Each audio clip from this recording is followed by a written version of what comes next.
Hey guys, welcome to the Reparenting Daily podcast, your daily guide for inner child healing. This podcast helps you establish a consistent reparenting routine and is divided into 3 sections.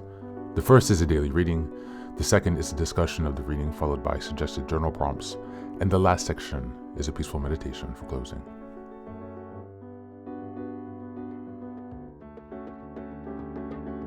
Good morning, good afternoon, and good evening from whenever and wherever you're joining us today. I'm so glad that you're here as we continue on this journey of self-expansion and growth. If this is your first time, welcome. Before we dive in, a few quick reminders. Please like, share, and subscribe to this podcast on Apple Podcasts, Spotify, and YouTube. Your support here helps us spread the word, allowing us to continue to grow this community. Next, I'd like to introduce our Patreon group, where we have 3 weekly meetings. On Sunday, we have a meditation meeting. On Tuesdays, we have a book club meeting. And on Thursdays, we have open topic discussions. These meetings take place at 6 p.m. Eastern European time, so this is Paris, Amsterdam time. I'm also thrilled to introduce a Reparenting Daily journal, which you can find on Amazon. This journal follows the exact theme of the podcast, so each week and each monthly theme and sub-theme, it provides you space to keep your notes and plenty of extra resources for each topic we discuss. It's a really great tool, and if you purchase it, you can join our 3 weekly meetings for free. Just send me an email and we'll get you linked into that. Next, I'd like to announce another creative project I've had, which is a 3-volume series entitled Fairy Tales for Reparenting. Now, you might think, yeah, we're a bit old, fairy tales are a bit fluffy, so why fairy tales exactly? In my own personal work and research and reading into the work of Carl Jung and Marie-Louise von Franz, and just a lot of other types of reading and spiritual readings that I've done, has kind of led me to this journal to rediscover the magic of fairy tales. So I've created this 3-volume series that progresses along the hero's journey from beginning to middle to end. All of the fairy tales there correspond to that point of your journey. At the end of each story, you will have journal reflections and also space to keep your notes for things that you've learned. While returning to fairy tales might seem childish, foolish, or immature, there's actually a lot of value buried there, not to mention the ability to connect with your inner child. These books are filled with fairy tales that you might know, and also some from around the world that might be new for you. So you can look forward to something exciting and a new way to connect with your inner child and to work on your inner child healing if you like. All of these books are available on Amazon, so go ahead and take a look to support this project. Your help here really means a lot. Reparenting is a journey of growth, iterative change, and continuous improvement. Much like nurturing the bonsai tree, it requires patience, care, consistency, and attention. Thanks for being here and for supporting this work, and also for committing on your journey of self-expansion. Now, without further ado, let's dive into today's practice. Today's reading is from Tiny Buddha. The article is entitled 6 Mindset Shifts to Overcome the Need for External Validation. Just as a reminder, we're in June, and the theme for this month is self-worth and self-love. We're in week 2, which is June 8th until the 14th, and the theme for this week is releasing external validation. 6 mindsets shifts to overcome the need for external validation. Relying on external validation to understand your worth is not sustainable. If you depend on people to build you up, you will also give them the same power to break you down. You are worthy regardless of their opinion. In my heart of hearts, I knew I wasn't supposed to rely on others for validation. Yet for the longest time, I found myself seeking external approval to define my worth. I was constantly seeking reassurance from friends, family, and even strangers. Their validation became the measure of my self-esteem, leaving me trapped in a cycle of doubt and insecurity. I had several achievements under my belt, yet the accolades and praise never felt quite enough. The need for external validation consumed me, overshadowing my own sense of accomplishment and robbing me of genuine pride in my achievements. It seemed like I had the best job and everyone admired my success. Despite the external validation pouring in, there was an emptiness within me, a hollowness that reminded me I was seeking external validation in all the wrong places. I had a nagging feeling that something was amiss. But was it the right thing? Is doing anything in life out of a desperate need for validation truly fulfilling? Interestingly enough, not only did I know I didn't want to rely on external validation, but deep down I also knew those who sought validation were often less fulfilled. I was one of those individuals who would sacrifice their own desires to gain approval and validation of others. It became clear that this dependence on external validation was holding me back from true self-acceptance and happiness. So why did I continue on this path?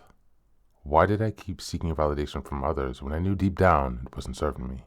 And most importantly, how can one overcome this toxic need? Before I get into the mindsets required to overcome the need for external validation, let's talk about the mindsets that will almost certainly lead to dependence on external validation. See, it's better to figure out what's to avoid first than trying to navigate the maze blindly. I know, because these are all the mistakes I've made myself. Mindsets that lead to a dependence on external validation. I will just read them and I will not read the detail. You can check those in the show notes. Number 1, the pursuit of perfection. Number 2, the fear of failure. Number 3, the comparison trap. Number 4, seeking approval from everyone. Number 5, external validation as a measure of self-worth. Number 6, neglecting inner reflection. For months, I quit searching for approval and turned inward. I got more and more in touch with my values, my passions, my true self. It's only through putting ourselves first and nurturing self-awareness that we can cultivate a strong foundation of self-validation. So what mindsets can help overcome the need for external validation? I can't give you any definitive answers because I don't know you. I'm not a psychology or mental health expert. I'm just a guy who's tried, failed, lived, failed, and done it all over again. So, just like I've given you insights about what not to do based on my personal experience, I'm going to give you some insights based on the way I'm living my life now. Again, I will just read the headlines and you can check out the article for the details. Number 1, embracing imperfections. Number 2, self-defined success. Number 3, authenticity and vulnerability. Number 4, internal validation. Number 5, constructive self-talk. And number 6, embracing supportive relationships. So what should you do with these pieces of advice? I suggest you analyze them. Discuss the ones that don't resonate with you and keep the ones that do. The important thing is that you see what mindsets are guiding your life and release the ones that aren't serving you so you can be free and present, not controlled by other people's opinions and the endless pursuit of validation. Thank you, and that's the reading for today.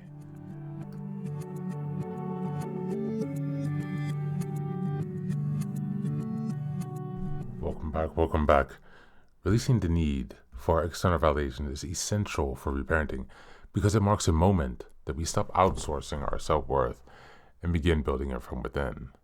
For those of us raised in emotional neglect or perhaps a critical environment, validation often came conditionally, if at all, leading to a warped inner belief that love and worth must be earned through perfection, performance, or approval. Reparenting interrupts that pattern by teaching us that our inner value is innate. It empowers us to become the source of love, encouragement, and understanding we never received. We stop chasing others' approvals and begin embracing all of our perfections. We open the door to self-compassion, self-trust, and true healing. Letting go of external validation allows us to reclaim our power. We shift from being shaped by others' opinions to shaping ourselves through the authenticity and inner alignment. This is the heart of reparenting, building an internal parent who doesn't criticize or abandon, but instead one who sees, validates, and celebrates our truth. As we grow into this new relationship with ourselves, we stop performing for acceptance and start living for connection. With ourselves first and then with others. This shift doesn't heal old wounds, it reshapes our identity into something solid, grounded in deeply our own. As we go into the journal prompts today, number 1, what parts of me do I still wait for others to approve of before I can fully accept them myself? What would it feel like to give myself that approval today? Number 2, when did I first learn to believe that love had to be earned? What new message does my inner child need to hear from me instead? And number 3, what are 3 ways I can validate and affirm myself this week without needing anyone else to notice, approve, or respond? That's it for today. As always, thanks so much for being here. Take care of yourself and please do be well.